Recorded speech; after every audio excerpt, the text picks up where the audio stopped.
Just listen by Mark गोल्डस्टन।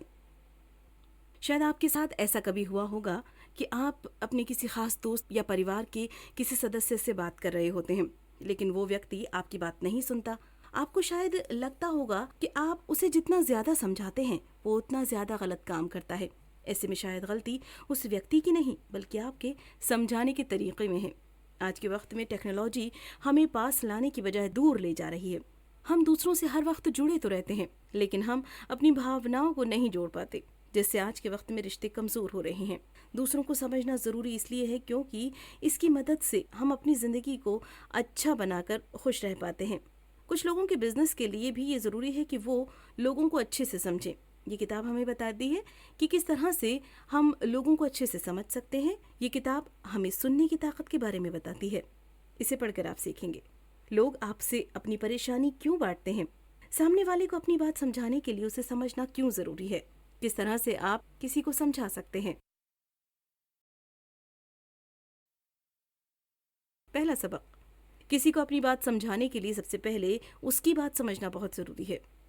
क्या आपके साथ कभी ऐसा हुआ है कि आप अपने किसी खास दोस्त को कुछ समझा रहे हो लेकिन वो बार बार आपकी बात काट दे रहा हो, या कभी ऐसा हुआ हो कि आप किसी की बात सुन रहे हो लेकिन आप बीच बीच में उसे काट रहे हो। तनाव के वक्त में जब आप किसी से बात करते हैं और वो व्यक्ति आपकी बात नहीं सुनता तो आप और तनाव में आ जाते हैं। ऐसे में सुनने वाले को लगता है कि सामने वाला उससे अपनी परेशानी बताकर उससे उसका हल पूछ रहा है, लेकिन असल में अपनी परेशानी बांटने वाले को हल नहीं चाहिए। उसे चाहिए कि कोई सिर्फ उसकी बात सुने और उसका दर्द बांटे। जब कोई व्यक्ति आत्महत्या करने के लिए किसी बिल्डिंग पर चढ़ जाता है तो लोग उसे तरह तरह के समाधान बताने लगते हैं। लोग उसे बताते हैं कि उसकी जिंदगी अभी खत्म नहीं हुई है और वो एक नई शुरुआत कर सकता है। वो उसे कहते हैं कि आत्महत्या करना एक अपराध है। ऐसे हालात में उस व्यक्ति को लगने लगता है कि यहाँ पर कोई उसे नहीं सुन पा रहा है, सब अपनी ही बात किए जा रहे हैं और वो भी दूसरों के लिए अपने कान बंद करके कूद जाता है। लेकिन अगर यहाँ पर कोई उससे आकर कहता है कि मुझे पता है तुम्हारे साथ कुछ इतना बुरा हुआ है कि तुम्हें इसके अलावा कोई रास्ता नहीं दिख रहा, कोई बात नहीं, हम इसके बारे में बात कर सकते हैं, हमें बताओ क्या हुआ है, इस तरह के शब्द उसे बोलने के लिए मजबूर करते हैं। वो अपना दर्द बांटता है जिससे उसका दर्द कम होता है और वो बिल्डिंग से नीचे उतर जाता है। जब भी आपको किसी व्यक्ति को मनाना हो तो सबसे पहले उसके हालात को समझने की कोशिश कीजिए, उसकी नज़र से सब कुछ देखने की कोशिश कीजिए। जब आप ऐसा करते हैं तो वो भी ऐसा करने की कोशिश करता है और आप अपनी बात आसानी से उसे समझा पाते हैं।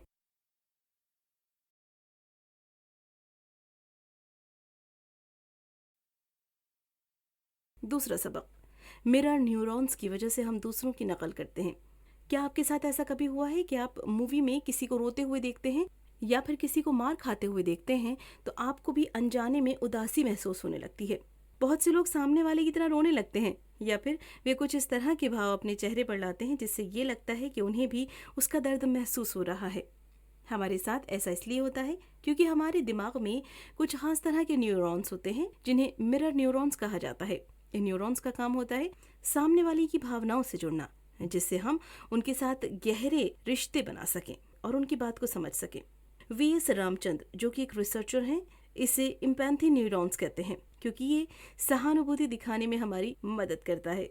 अगर आपके पास ये न्यूरॉन्स नहीं होते तो आप अपने प्यारे लोगों की पसंद नापसंद समझकर उन्हें खुश नहीं कर पाते। मिरर न्यूरॉन्स सामने वाले की नकल करते हैं जिससे हम उनकी भावनाओं को समझकर उसके हिसाब से काम कर सकें।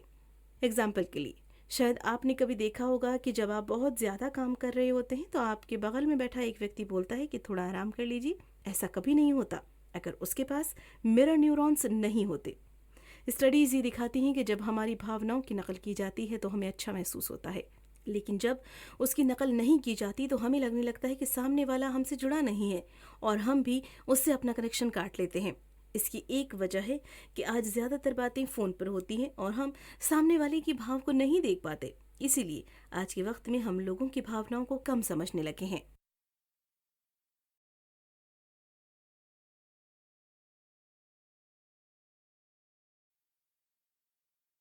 तीसरा सबक, हमारे दिमाग को 3 हिस्सों में बांटा गया है और हर हिस्से का अलग काम होता है।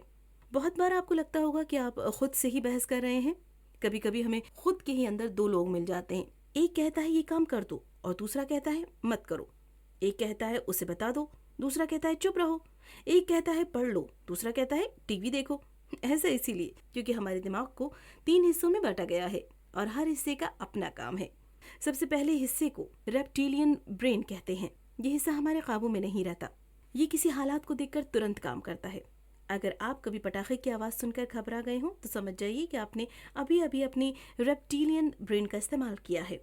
इसके अलावा ये भाग कभी कभी हमारे अंदर कुछ इस तरह की डर पैदा कर देता है कि हम हिल ही नहीं पाते। कभी पहली स्टेज पर 500 लोगों के सामने बोलने की कोशिश कीजिए, आपको लगेगा कि आपके पैर आगे जा ही नहीं रहे हैं। ये सब काम रेप्टिलियन ब्रेन का है। इसके बाद के हिस्से को मैमेलियन ब्रेन कहते हैं। इस हिस्से में हमारी भावनाएं रहती हैं। इस हिस्से को खुशी चाहिए, आराम चाहिए। ये हिस्सा गुस्से के लिए, प्यार के लिए, नफरत के लिए और तमाम तरह की भावनाओं के लिए जिम्मेदार है। लेकिन इसे सोचना नहीं आता।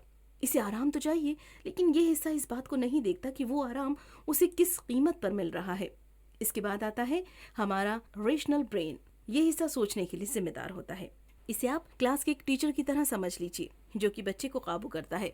बच्चे मैमेलियन ब्रेन है जो सिर्फ मस्ती करना जानते हैं, लेकिन जब टीचर क्लास में आ जाता है तो वे वही करते हैं जो उन्हें करना चाहिए।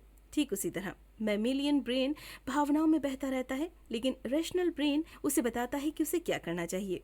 हर दिमाग के हिस्से को अलग अलग काम के लिए बनाया गया है और जब हम उसे सही जगह पर इस्तेमाल करते हैं तो हमें सबसे ज्यादा फायदा मिलता है।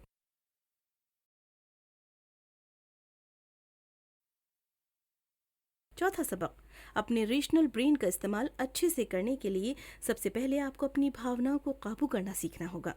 दूसरों की भावनाओं को समझने से पहले आपको सबसे पहले खुद की भावनाओं को जानना होगा। इसके लिए सबसे पहले खुद से ईमानदार होकर अपनी भावनाओं को समझना होगा। कुछ भावनाएं आपके दिमाग के कंट्रोल को रेशनल ब्रेन से छीनकर मेमेलियन ब्रेन को दे देती हैं और आप यहाँ पर अपनी भावनाओं के हिसाब से काम करने लगते हैं। एग्जाम्पल के लिए, शायद आपने गुस्से में आकर किसी ऐसे व्यक्ति को कुछ बोल दिया हो जिसका आपको बाद में पछतावा हुआ हो। इस तरह के हालात में आप अपनी मेमेलियन ब्रेन का इस्तेमाल कर रहे होते हैं, जो कि सोचना नहीं जानता। हमारे दिमाग का कंट्रोल मेमेलियन ब्रेन के पास आ जाता है और हम तुरंत अपनी भावनाओं के हिसाब से काम करने लगते हैं। लेकिन ज़रूरी नहीं है कि हर बार आपके साथ ऐसा हो। हम इसका कोई दूसरा हल भी निकाल सकते हैं। हम खुद की भावनाओं को समझकर या उन्हें कुछ नाम देकर उन्हें शांत कर सकते हैं और कंट्रोल को रेशनल ब्रेन के पास पहुंचा देते हैं। जब हम ऐसा करते हैं तो हमारा एमाइगडाला शांत हो जाता है। एमाइगडाला दिमाग का वो हिस्सा होता है जो गुस्से या दुख जैसी गहरी भावनाओं को पैदा करता है, जिसे हम ज्यादातर काबू नहीं कर पाते। अब जब आपको ये बात पता लग गई है तो आप दूसरों को भी ये बातें बताकर उन्हें शांत दिमाग से सोचना सिखा सकते हैं और फिर उनसे बात कर सकते हैं। पांचवा सबक, जब आप अपनी भावनाओं को खुलकर जताते हैं तो आप दूसरों को खुद से जुड़ने का मौका देते हैं। क्या आप कभी किसी बात को लेकर बहुत डरे हुए रहते हैं, लेकिन अपनी बात को किसी से कहते नहीं हैं क्योंकि आपको लगता है कि लोग आपको कमजोर समझेंगे? लेकिन जब आप गलत भावनाओं को अपने चेहरे पर लाने लगते हैं तो सामने वाला उन गलत भावनाओं की नकल अपने मिरर न्यूरॉन्स से करने लगता है और आपको लगता है कि आपको कोई नहीं समझ रहा है। इसीलिए दूसरों से जुड़ने का सबसे पहला तरीका ये है कि अपनी भावनाओं को खुलकर उनके सामने रखिए। इससे वे आपको समझ पाएंगे और उसके हिसाब से काम कर पाएंगे। अगर आप किसी बात को लेकर परेशान हैं लेकिन आप दिखा रहे हैं कि आप बिल्कुल ठीक है और ऐसे में कोई व्यक्ति आपसे मजाक करता है तो आपको तुरंत गुस्सा आ जाएगा, लेकिन इसमें कुछ गलती आपकी भी है। आपने उस व्यक्ति को दिखाया कि आप ठीक हैं, जिससे उसने आपकी नकल करके आपसे मजाक किया और आपको गुस्सा आ गया।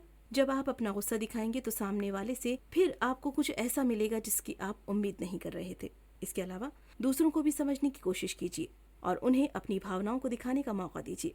मान लीजिए कि आप अपने किसी दोस्त से मजाक कर रहे हैं और वो इस बात पर आपके ऊपर टूट पड़ता है। ऐसे में आप गुस्सा मत कीजिए, बल्कि उसे अपनी भावनाओं को दिखाने का मौका दीजिए। अगर वो व्यक्ति इस तरह के मजाक से हमेशा नहीं गुस्सा होता तो मतलब साफ है कि वो किसी बात से परेशान है।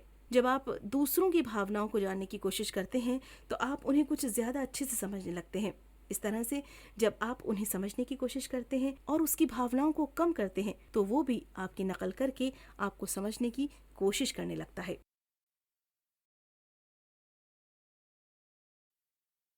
छठा सबक, लोगों से उनके बारे में जानने की कोशिश कीजिए। हम सभी को अपने बारे में बातें करना पसंद है। लोगों की इस भावना का फायदा उठाकर आप उन्हें कुछ ज्यादा हद तक समझ सकते हैं। जब आप लोगों को मौका देते हैं ताकि वो अपने बारे में या अपनी जिंदगी के बारे में बोल सकें तो वो आपको अपने बारे में बताते हैं, जिससे आपको उन्हें समझने में आसानी होती है।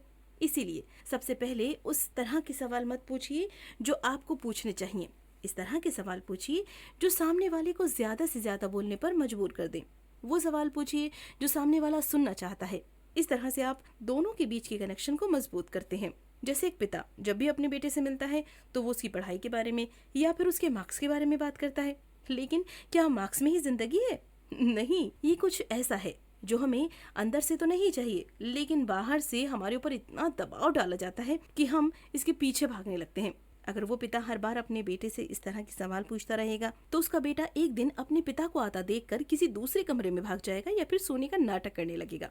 इस तरह के हालात से बचने के लिए आपको उससे वो सवाल पूछने चाहिए जिसके जवाब देने में वो खुशी महसूस करे। एग्जाम्पल के लिए आप उसके दोस्त के बारे में बात कीजिए। उससे पूछिए कि उसकी कितनी गर्लफ्रेंड्स है, या अगर नहीं है तो उसकी क्लास की कौन सी लड़की उसे पसंद है। इस तरह के सवालों का जवाब देने में आपके बेटे को खुशी महसूस होगी, वो आपसे भागेगा नहीं, और जब कोई परेशानी होगी तो एक दोस्त की तरह आपसे आकर उसे बताएगा।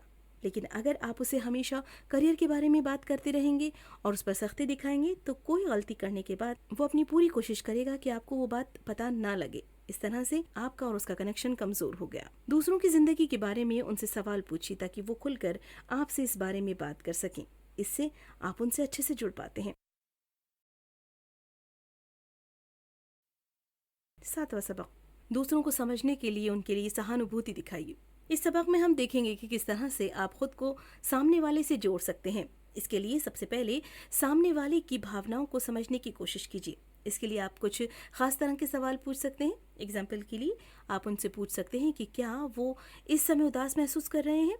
उनसे कहिए कि आप उनकी बात को समझने की कोशिश कर रहे हैं और आप जानना चाहते हैं कि वो कैसा महसूस कर रहे हैं। जब वे आपसे बताने लगें कि उनके साथ क्या हुआ है तो आप उनसे इसकी वजह जानने की कोशिश कीजिए। आप उनसे पूछिए कि उनके साथ ऐसा क्या हुआ जिससे वो उदास है। इस तरह से आप उनकी परेशानी की तह तक जा सकते हैं।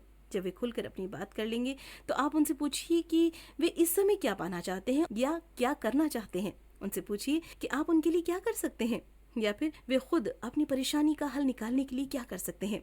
अंत में उनसे पूछिए कि उस चीज को पाने के लिए या उस काम को करने के लिए आपको क्या करना होगा। इस तरह से आप उनकी बात को समझ भी गए और आपने उनकी परेशानी सुलझा भी दी।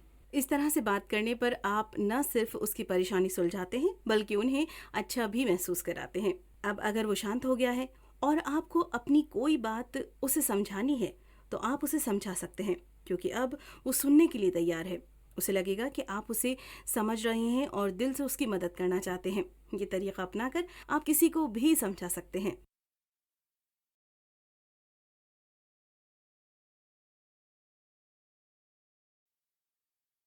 कुल मिलाकर जब कोई व्यक्ति अपनी परेशानी बांटता है तो उसे अपनी परेशानी का हल नहीं चाहिए होता। वो बस चाहता है कि उसे कोई सुने और उसका दर्द बांटे। किसी को भी समझने के लिए सबसे पहले उसे सुनना बहुत ज़रूरी है। जब आप सामने वाले से वो पूछते हैं जिससे उसे खुद के बारे में बोलने का मौका मिलता है तो वो खुलकर आपसे अपनी परेशानी बांटता है। क्या करें? अपनी भावनाओं को जताने में हिचकिचाइए मत। अगर आप किसी भी चीज़ से डर रहे हैं या किसी बात को लेकर परेशान हैं तो उसे छिपाइए मत। जब आप अपनी भावनाओं को लेकर खुद से ईमानदारी दिखाते हैं तो आप दूसरों से बात करते वक्त उनसे अच्छे से जुड़ पाते हैं और अपनी बात को अच्छे से समझा पाते हैं। सुनने वाले आपकी हिम्मत को पसंद करने लगते हैं और आप पर भरोसा करते हैं।